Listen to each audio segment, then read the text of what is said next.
Hi there. This is a screencast with audio for the field trip class at ORLA, Landforms and Systems.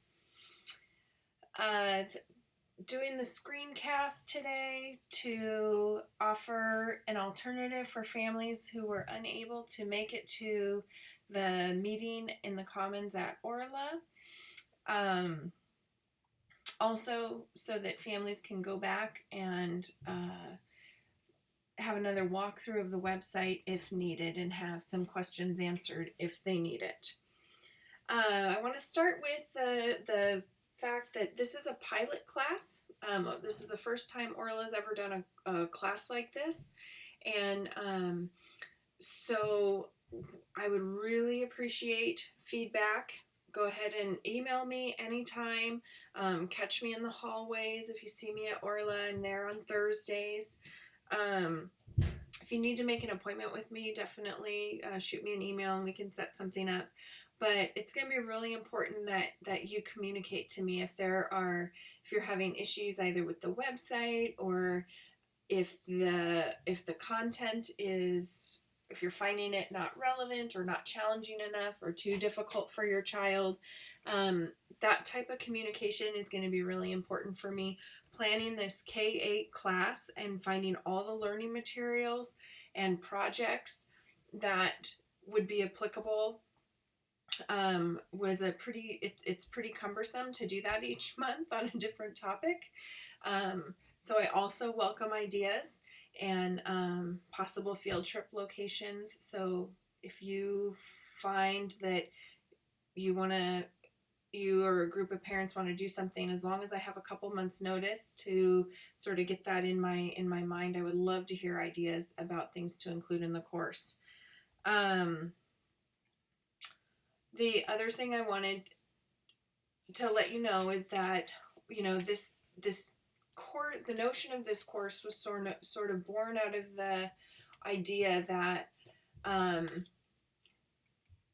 we recognize how hard and challenging it can be for families at Orla, particularly those who have multiple children, to manage the extension work of all those different courses for all those different kids and still get a quality homeschool experience done when you're not at Orla. That is very hard. And so we started to think about how we could sort of bridge that gap to give you more of a co-op homeschool feel like Orla used to, I think, exemplified a lot more. But then as it got bigger and we moved to the new building and also trying to maintain state regulations so that we're doing things properly, things just moved and now we're ready to sort of revisit how to meet these needs. So this course is meant to provide you an opportunity to do some work with your kids, no matter what age they are, that's focused on the same content, but you can pull pieces that are appropriate for each of your kiddos. If you have a kiddo who's not a reader, the materials can either be read aloud to them by an older sibling who is a reader so that it's meaningful for both of them. The point is we want you to take this information and make it yours. Make it meaningful to your family. And again, if you have wonderful projects that you would like to do in lieu of what's on the project sheet that I'll show you in a couple minutes, please just shoot me an email. That's communication is going to be really important this semester. And as long as I have a heads up about what's going on and have the opportunity to say, you know what, hey, let's rethink that a little bit, or hey, that's perfect, go right ahead. We want to make this easier for you. Not easy. We want to make this easy for you and meaningful to the kids while providing some academic rigor. This course also, so that you understand how I'm using it with my daughter, this is going to be this course, if taking full advantage of it, it can act as a standalone science course and social studies course for the semester in which your child is doing it.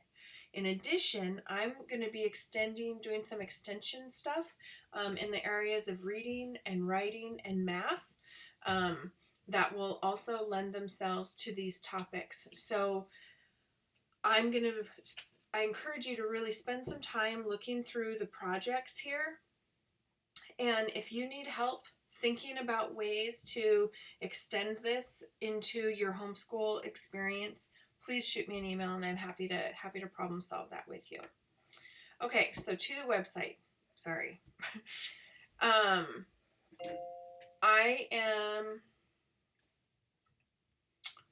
This is a homepage. This is a description of the course, just a quick little overview. This is a description of the extension work classification, which you'll hear more about in your on-site meeting that you have with Julie, where she will discuss the different classifications. But just so you know, this is the classwork for this is considered essential because, again, it can be a standalone science or social studies course. And since we're not meeting during the week, in order to get a passing grade, to be able to count this as work for your student, we need to know that the work is being completed each month. I'm going to click over here to the calendar and rubric, and I want to show you the rubric. The way that this course made sense to me, it counts for 3 hours of coursework per week for your child. So over the course of a month, that's 12 hours. So in my mind, I thought of it being 4 hours for a field trip once a month that will be announced on the field trips tab. And then also, 8 hours worth of learning activities and projects. Now, that's going to vary for each student, but in terms of me trying to simplify things on my end, I have assigned all the projects a number of hours. So if it's a bigger project, it may count for 2 to 3 hours. If it's a relatively small learning activity and project, then it's probably just it counts for 1 hour. The grading rubric here just shows that the student always attends the field trip, has their extension work completed and turned in on time, communicates with the teacher as needed. A 3 is they are usually doing these things. And then if we get down into the areas of 2 and 1, where the student sometimes does things or seldom does things, then we're going to have a conversation about whether this course is really going to be meaningful for your family and whether it's going to work. I'm going to skip projects for now and come over to field trips. The field trips tab is where I will list all the field trips, where they're going to be located, and you'll see all the dates are listed except for the January one. September 30th is a Friday, and that's our first field trip. It's going to be at Burfoot Park, and I'll be taking attendance from 9 to 9:30 in the main shelter, and then we'll be heading down to the beach. And I'm going to try and find, I'm going to have some activities down there for the kids to do to help deepen their understanding of the content from the month. Plan to bring a picnic. The other thing is these field trips, you are in charge of your child. It's not a drop-off situation. I'm going to have my hands full with checking families in, collecting the projects. This is where a time where you can turn projects into me. I'm going to have my hands full, and I plan to be down at the beach by 10 o'clock after I get all the stuff loaded into my car, and then maybe I could have a parent or two offer to help haul some of the project stuff down to the beach. That would be awesome. And then we'll hang out down at the beach for a couple of hours, and I just sort of leave it up to your discretion that when your family is done making that trip meaningful for you, that you're free to go. Then I'm going to skip over here to the contact form. Here's my email address. I am at Orla on Thursdays, and I teach in classrooms until 12:50. And I will stick around until, 2:30 most Thursdays. And I'll either be in the CRC or just, I don't know, maybe in the commons or out in the hallway in front of the office. But definitely shoot me an email if you're hoping to connect with me so that I can make sure that that happens. All right, now I'm going to go to the projects tab. This is the meatiest part of the website. This is where I'll list out all the individual months with a quick overview of what they will be learning. Click on a link and it will take you to that month's page. So here's September's. It's broken out into 3 sections. There's an overview up here. Here's the master document that you're going to need. I have it in both Word format and PDF. I recommend the PDF. Word sometimes, in an earlier version of this screencast that I scrapped, I opened up the Word document and it was all, even though I created it, it was all weird on my computer. So I'll be downloading the PDF today. And then down here is the project resources. So in this master document that has the learning activities, the learning materials, and then the project list for all the levels, it may reference something like complete a blank map, locating and label all the Olympia waterways. Well, here's that blank map of the Olympia waterways. If you choose to do the Venn diagram activity, the Venn diagram is here. I put these sample pages up. These are one of the things that your kids will have the opportunity to do throughout the semester is make a mini book. And here's just a quick sample of a mini book that I did. It's just 8.5 by 11 piece of paper, folded in half, and then stapled. So I'm going to go ahead and download the master document, and each month we'll have one of these. And I'm a math person, so I made a spreadsheet because that's what makes sense to me. Again, here's an overview of the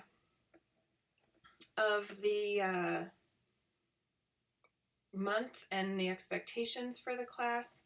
Here we have the projects, the titles, and then the number of hours that they count for. In order to get a 4, remember, you have to have 12 hours for the month. So that's 8 project hours and then 4 for the field trip. And then I didn't want to break things out by age or grade level. I did it beginner, intermediate, advanced. And this is roughly primary grades, roughly intermediate grades, roughly middle school grades. However, I know many intermediate students may prefer to do some of the beginner stuff, maybe some of the advanced students, maybe they're not real strong readers or writers, and so they'll need to pull from the intermediate category. That is fine. Please know that anytime the description goes across all 3 sections, or maybe just 2 of the sections, it is applicable, in my mind, that it's applicable to all those levels. So here there's so for an example, we'll be using Google Earth throughout this course. It's an amazing tool. If your kids have not already messed around with it, September they're gonna have the opportunity to mess with it and explore, and it's awesome.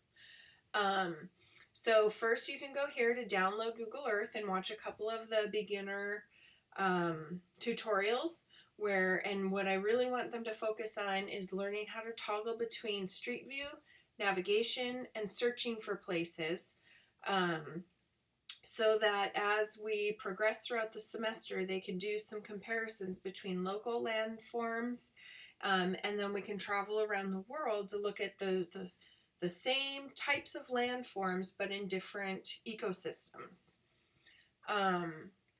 So let's look here at at project 2. This one is worth 2 hours, and it's the same activity whether you're a beginner, intermediate, or advanced. You're going to use Google Earth and type in your home address. Experiment with looking at the map view and the street view. How does the street view differ from the way your house looks now? The focus of this assignment is to show that Google Earth is just a snapshot in time and does not represent the complexity of a site's condition. Explore several other locations in and around Olympia that your child has visited. It's important that it's ones they have visited because I want them to be able to draw a connection between that snapshot in time that Google Earth is and what it looks like on an ongoing basis. I want them to really understand that just because they see a picture of something doesn't mean that it always looks like that there are other factors at play. What I want you to turn in is either take a video or an audio and have your child verbally describe the differences that they see between the Google Earth Street View version and what they recall seeing in person. They can draw a picture to illustrate the differences, or they can use that Venn diagram in the resources section and tell me about the similarities and differences of one of those locations. Okay, that's a 2-hour activity. If your child is a non-writer, please feel free to scribe for them. You could have an older student scribe for them. Let's see, I want to look at, okay, here's another one. Scavenger hunt, project 4. All right. There's not a short video illustrating a mini book. It says that, but it's actually, I had to do photos. So you're going to use Google Earth to explore Puget Sound. I have a list of 10 places down here that they will visit. Be sure to view Google Photos along the way by clicking on the photo icons. Use the attached form, Puget Sound Scavenger Hunt Observations, to help you think about Puget Sound geography and animal life in a systematic way. This form is only required of students completing advanced level projects, but is a great tool for younger students as well. Have fun with the project. So what I want you to turn in, if you're pulling materials from the beginner section, if this is going to be the most appropriate for your kiddo, they're going to make a mini book containing pictures and labels of at least 3 of these places that they visited on Google Earth. You are welcome to scribe for them to do the labeling, but my hope is that they will enjoy going through Google Earth and clicking on those camera icons and looking at some of the photos. If you are pulling material, if this is the intermediate level, if that's a more appropriate activity for your kiddo, you're going to be doing 5 places. In addition, in the resources section, there's a blank map of the Puget Sound that's already shrunken down on a half sheet. So when you print it, you can just fold it in half and include it in the mini book. I want your kiddos to, color it and label the sites that they visited that they're putting in their mini book around Puget Sound. And a challenge at the intermediate level. So my daughter is a 5th grader, so she's I think she's perfectly capable of doing the scavenger hunt observation form. So I'll have her complete this as well.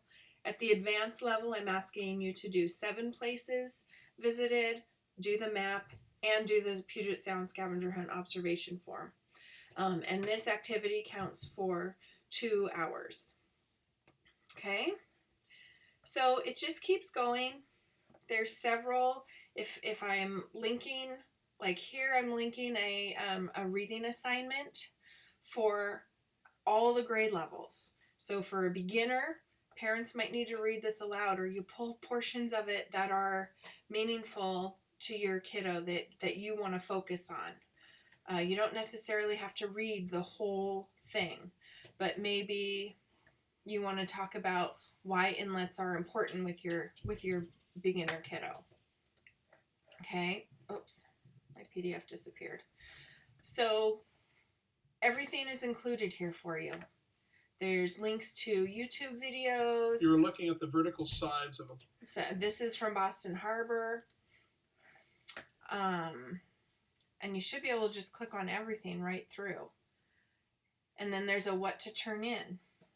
So this is a 3-hour project focusing on plants and animals of Olympia's inlets. We're 3 hours. Watch 4 of the videos here, and complete a mini book.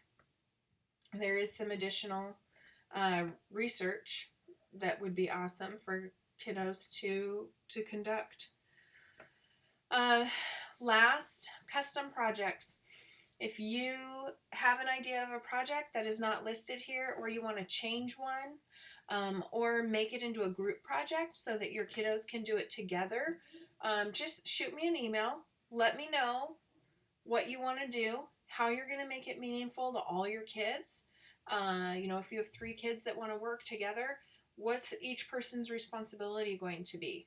How are they all going to contribute? That's totally fine.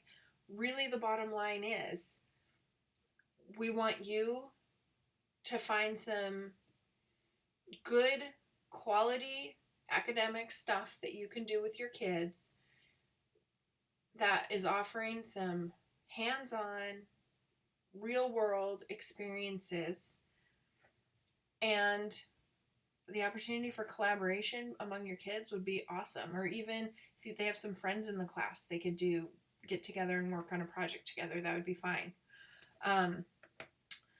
Last part is there's the field trip. Just another reminder, it's the same information that's on the field trip tab. This month, the field trip's only 3 hours because we're doing the hour-long meeting at the beginning of the semester, or you are listening to me prattle on in this screencast. So that is pretty much, I think, all of it. I guess if you're going to be absent from a field trip, we're going into fall and winter. Kids are going to get sick. Again, communication is the key. Email me. I'm happy to problem solve with you. For some people who are going to be, I know a couple families are going to be out of town for the September 30th field trip.